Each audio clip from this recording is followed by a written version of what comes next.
Modern dating is a buffet of heartbreak, ghosting, and TikTok therapy. Let's do this. Today's hot topic: dating before marriage, smart strategy or recipe for regret.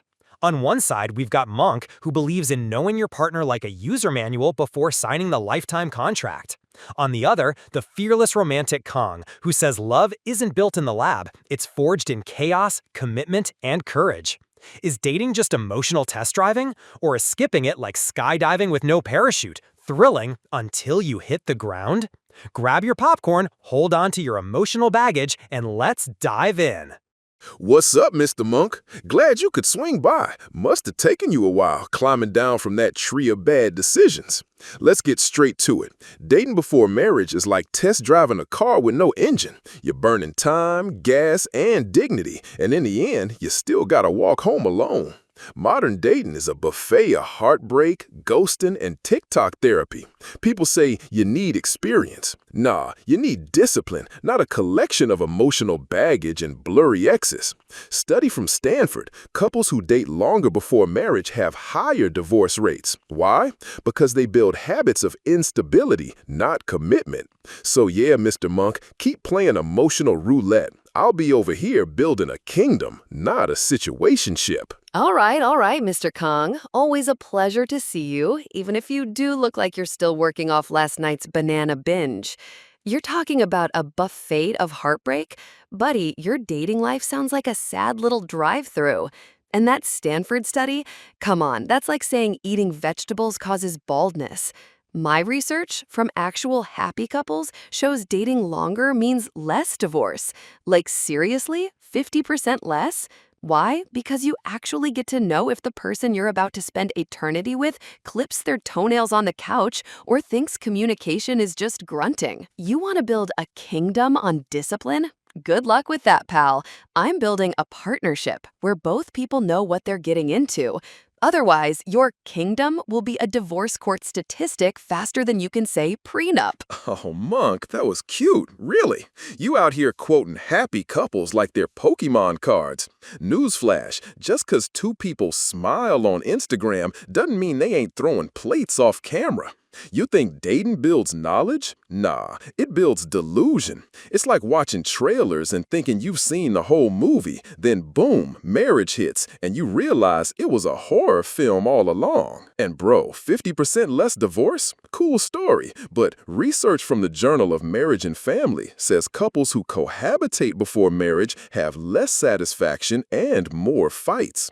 You're not test driving, you're just wearing out the tires before the race starts. So enjoy your little partnership, Monk. Just don't act shocked when your soulmate leaves you for her yoga instructor named Chad. Oh, Monk, that was really bringing the heat tonight.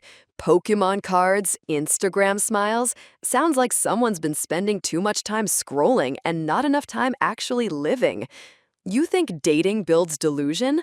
Nah, that's what happens when you jump into marriage blindfolded, hoping for the best. It's like buying a house based solely on the curb appeal, then realizing the foundation's crumbling and the plumbing's a nightmare. Dating is the home inspection, Kong.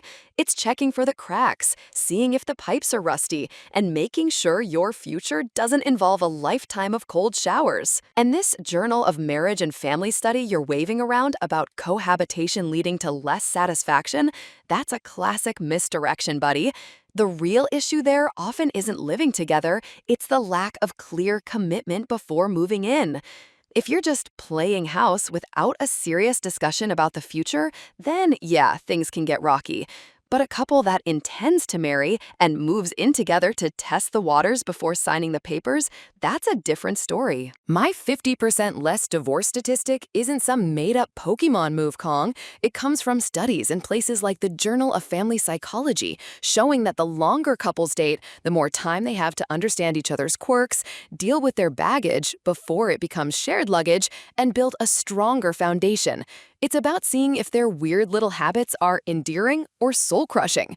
You want to discover that after the I-dos? Good luck with that. So yeah, I'll enjoy my partnership. And when your kingdom collapses because you didn't even know your queen secretly despises your singing, I'll be over here, happily not shocked, with my partner who knows all my off-key serenades and still loves me.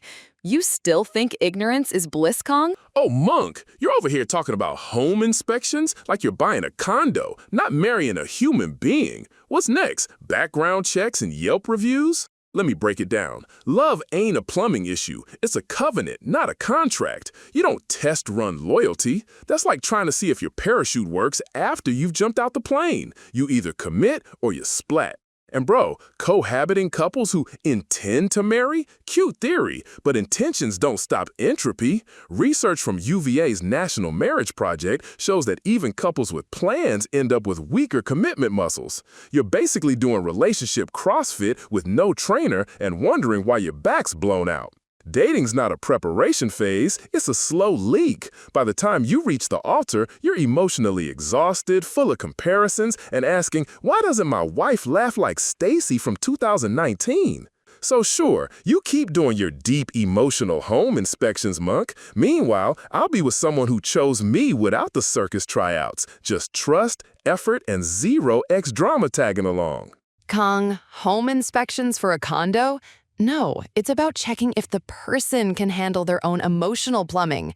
You want to jump out of a plane without a test run? Go for it, daredevil. Me, I like my parachute to be more than a pretty silk scarf. And that UVA National Marriage Project you're quoting? Again, they're often talking about couples who slide into cohabitation, not those who decide to do it with clear intentions. There's a huge difference between we're just living together, whatever, and we're doing this to build a future. Studies from the Journal of Family Psychology show that longer dating periods, especially with a clear understanding of where things are headed, actually lead to higher satisfaction and lower divorce rates. It's about getting to know the real person, not just the Instagram highlights. You think dating's a slow leak? I think jumping into marriage is like filling a bucket with a hole in it than getting surprised when it's empty. I'd rather take my time, patch the leaks, and make sure we're on the same page before I'm stuck with a lifetime of someone asking if Stacy from 2019 laughs better. Enjoy your circus tryouts, Kong. I'll be over here, not shocked, with a partner who actually knows my worst habits and still chooses me. Because trust, effort, and zero ex-drama come from knowing each other, not from blind faith and a prayer. Monk, you keep talking like love is a plumbing job, and you're Bob the Builder with a trust issue. Bro, if it takes years of getting to know them before you commit, maybe they ain't the one. That's not wisdom, that's stalling with snacks. And these clear intentions, that's just PR for we hope this situationship doesn't implode. Newsflash, psychologist Scott Stanley said sliding or deciding, couples who delay marriage with dating games tend to carry more doubts, not less. Love grows with commitment, not time spent comparing toothpaste brands. You say you're patching leaks, I say you're just building emotional IKEA furniture with no manual. Looks good till it collapses at 3 a.m. So yeah, keep dating, keep inspecting, keep hoping Stacy 2.0 doesn't leave dirty dishes in the sink. Me, I'm investing in real commitment, not a multi-season Netflix trial with no ending. If love's a plumbing job, then you're acting like the guy who buys the whole hardware store before he even knows where the leak is. Stalling with snacks? Kong, that's called due diligence, not a dating game. And your buddy, psychologist Scott Stanley, he's often talking about the slide versus decide phenomenon, where couples drift into cohabitation without clear intent, which can lead to problems. But that's not what I'm talking about. I'm talking about intentional dating, where you actively explore compatibility, values, and whether you can stand their terrible singing. You think love grows with commitment, not time spent comparing toothpaste? Sure, commitment is vital. But you know what else helps commitment stick? Actually liking the person you're committed to. You want to discover they leave dirty socks everywhere after you've said, I do? Good luck with that, kingdom buddy. I'm not building emotional IKEA furniture, Kong. I'm stress testing the foundation before the whole damn house collapses.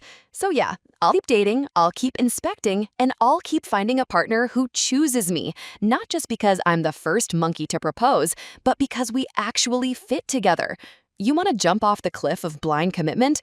Go for it. I'll be enjoying my multi-season Netflix trial with a happy ending, not a horror show. Are you suggesting we just pick a partner at random, Kong? Pick at random? Please, I said commit, not spin a bottle at a family barbecue. But you know what's actually random? Dating roulette. Swiping through profiles like you're shopping for avocados. This one's too clingy. That one's got emotional baggage. Oh, look, this one journals.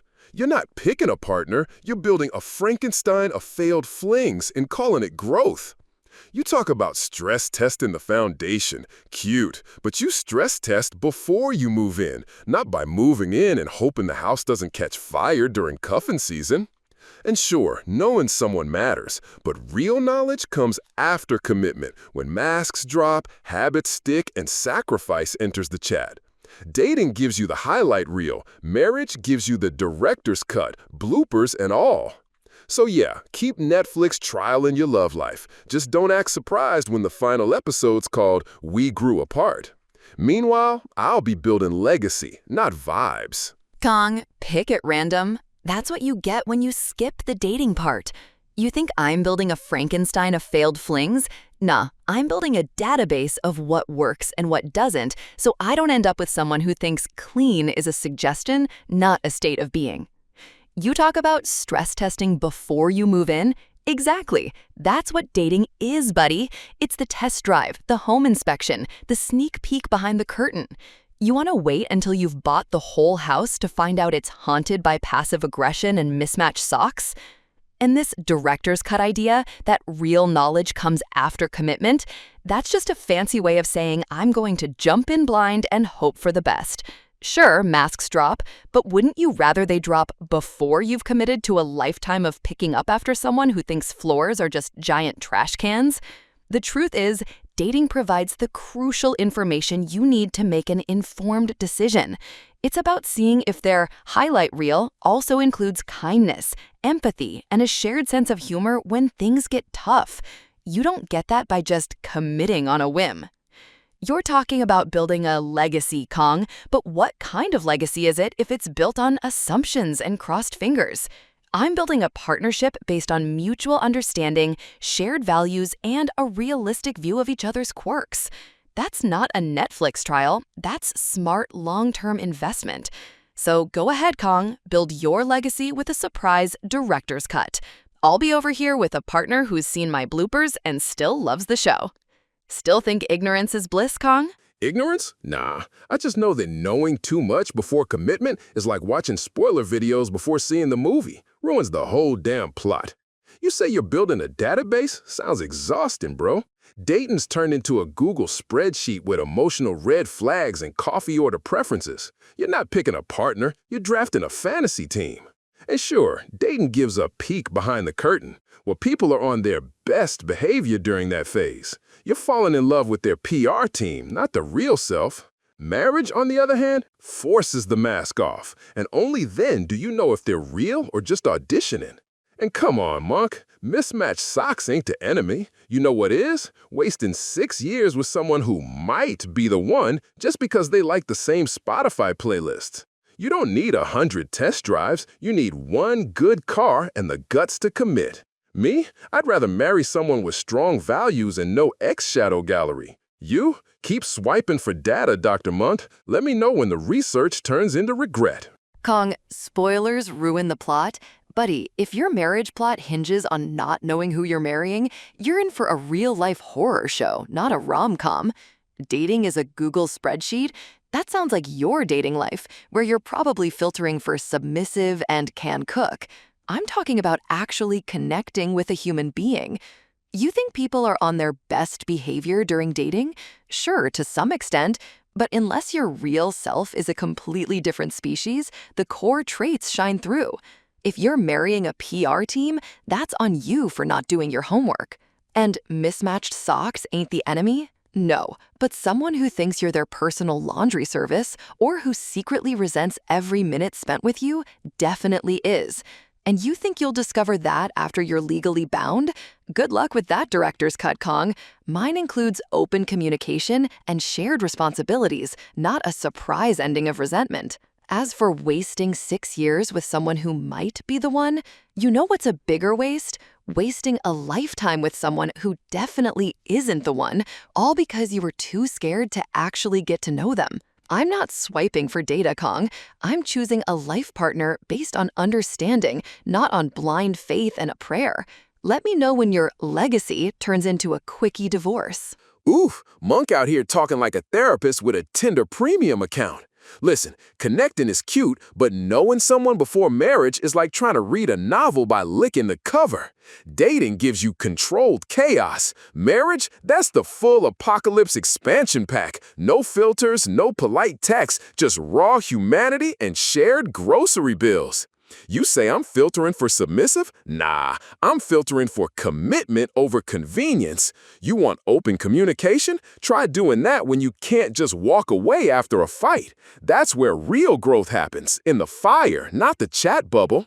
And bro, too scared to get to know them? Nah, I'm brave enough to build before the storm, not just window shop in the sunshine. Your 6-year compatibility marathon doesn't guarantee forever. It just delays the fallout. So yeah, enjoy your emotional test drives and exit strategies. I'll be over here building a legacy, not just checking for sock symmetry. Kong, licking the cover? Sounds like you're just hungry, not actually looking for a partner. Dating isn't chaos, it's due diligence. You want commitment over convenience? Then actually know who you're committing to. Open communication happens before marriage, so you're not blindsided by a control freak. You think I'm scared? Nah, I'm smart. I'd rather build a strong foundation than watch my legacy crumble from a surprise leak. So yeah, keep building your legacy on a guess, Kong. I'll be over here, happy, with a partner who knows all my quirks and still loves me. Are you saying true love only reveals itself in chaos, Kong? Exactly, Monkey. Love that can't survive chaos isn't love. It's roommate vibes with benefits. You call it due diligence? Nah, it's emotional window shopping. You don't test drive a parachute by gliding on a scooter. You jump. And if you only love someone when it's convenient, when their hair's washed and their mood's decent, congrats, you just married a highlight reel. Real love shows up when the Wi-Fi's down, the fridge is empty, and the baby's screaming at 3 a.m. That's the battlefield. And you don't prep for war with coffee dates and curated convos. You commit, then fight together. So yeah, Monkey, love reveals itself in chaos. Everything else, just auditions. Kong, you think love only survives chaos? Sounds like you want to throw someone into a burning building and see if they come out smiling. Me? I'd rather know if they can handle a light jog before we run a marathon through a war zone. You call my due diligence emotional window shopping? Buddy, you're the one trying to buy the whole store with your eyes closed. And loving someone only when their hair's washed? That's a highlight reel you signed up for, not me. My dating process is about seeing if they still light up my world when the Wi-Fi's down and the fridge is empty before we're legally tied. Chaos, commitment, and common sense. You say real love shows up in the apocalypse. I say smart love prepares for it. You don't prep for war with blind commitment. You train, you strategize, and you know your partner's strengths and weaknesses. That's what dating is, the training ground, not just auditions. So go ahead, Kong, jump into your chaos. I'll be over here building a strong, resilient partnership with someone who's seen the messy, unfiltered me and still wants to be on my team. Because a relationship built on genuine understanding handles chaos better than one built on a prayer and a surprise. Still think knowing less is more, Kong? Knowing less? Nah, Monk. I'm saying knowing too much too early is like reading spoilers for a book you never finished. You kill the magic before it even breathes. You want a training ground? Marriage is the training. Dating's just a warm-up with snacks and exit doors. You prep for war? Cute. I bond in battle. I don't want someone who shines when life's easy. I want the one who stays when the roof leaks, money's tight, and my back's out from chasing toddlers. You say you're building? Feels more like you're constantly inspecting, never moving in. Meanwhile, I'm over here with someone who said yes before the storm and still chooses me during it. So yeah, Monk, chaos doesn't break real love. It proves it. Kong, knowing too much? You're just scared of what you'll find. If your magic can't handle reality, it's not magic. It's a cheap trick. Marriage isn't the training, it's the championship. Dating is the practice. You don't show up to the big game cold. You want someone who sticks when things are tough? Me too. That's why I do my homework before the lifelong commitment. You think chaos proves love? Nah, chaos often breaks relationships that weren't built right. You're talking about bonding in battle, but what if that battle ends in surrender? I'm building a team that knows how to fight together because we've practiced. So go ahead, Kong. Jump into your fire. I'll be over here, happy, with a partner who's seen my flaws and still wants to be on my side. Because a strong relationship handles any storm better than blind faith. Still want to fly blind, Kong? Fly blind? Nah, Monk. I fly with instinct, not endless checklists. You over here running compatibility tests like it's a job interview. Love ain't HR, bro. It's war, comedy, and mystery all in one. You don't study for it. You show up for it. You say you're building a team? Sounds more like you're drafting for a fantasy league. All stats, no soul. Meanwhile, I've got someone who didn't wait for perfection. They saw the mess, the madness, and still said, let's build anyway. You train to avoid heartbreak. I risk it for something real. Keep your spreadsheets, Monk. I'll keep my legacy. Kong, fly with instinct? That's how you crash, buddy. You're talking about love like it's some blind leap of faith. Me? I'm doing a job interview so I don't end up with a lifetime of unemployment in the relationship department. Love isn't just war and mystery, it's also partnership and planning. You think I'm drafting for a fantasy league? Nah, I'm building a real team with real people, not just hoping for a miracle on game day. My partner didn't wait for perfection either, but they did want to know they weren't signing up for a dumpster fire. You want to risk it for something real? I'm doing the work to guarantee something real. You build your legacy on guesswork, Kong. I'll build mine on a solid foundation. You say planning like love's a business deal, but real love doesn't come with a return policy or customer support. You want guarantees? Go buy a toaster. You build your solid foundation on spreadsheets and interviews. I build mine on trust and rolling with the punches. Because when life throws curveballs, no amount of planning saves you from the wild pitches. Risk is the heart of love. Without it, you just have a well-organized friendship with a Netflix subscription. So keep your spreadsheets. I'll take the chaos and the glory. Kong, planning isn't a business deal. It's called being smart. You want a toaster with a guarantee? I want a partner who actually knows what they're signing up for. Your trust and rolling with the punches sounds a lot like gambling, my friend. When life throws curveballs, my planning means we've practiced catching them together. You call my approach well-organized friendship? Sounds a lot better than your chaos and glory, which probably ends in a legal separation.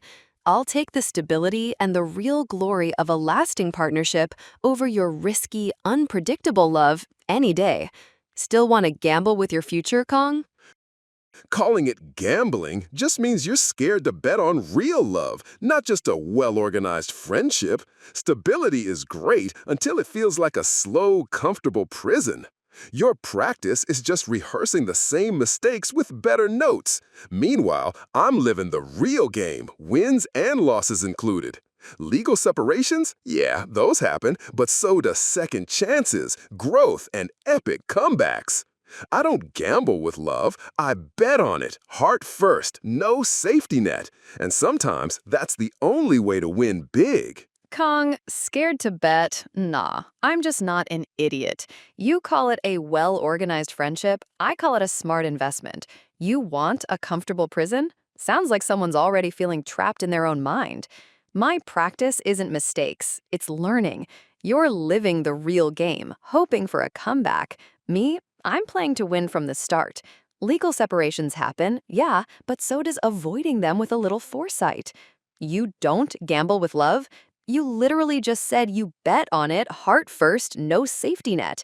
That's the definition of gambling, buddy. And sometimes that's how you lose everything. I'll stick with my strategy, Kong. It might not be as dramatic as yours, but it's a whole lot more likely to end in happiness, not heartbreak. Monk, calling your smart investment a foolproof plan is cute until life throws a curveball no checklist can catch. You're not playing to win, you're playing not to lose, and that's a way to miss out on the jackpot. Sure, I bet heart first. That's called being alive. Sometimes you win big, sometimes you lose, but at least you're in the game. Your practice might dodge heartbreak, but it can also dodge love.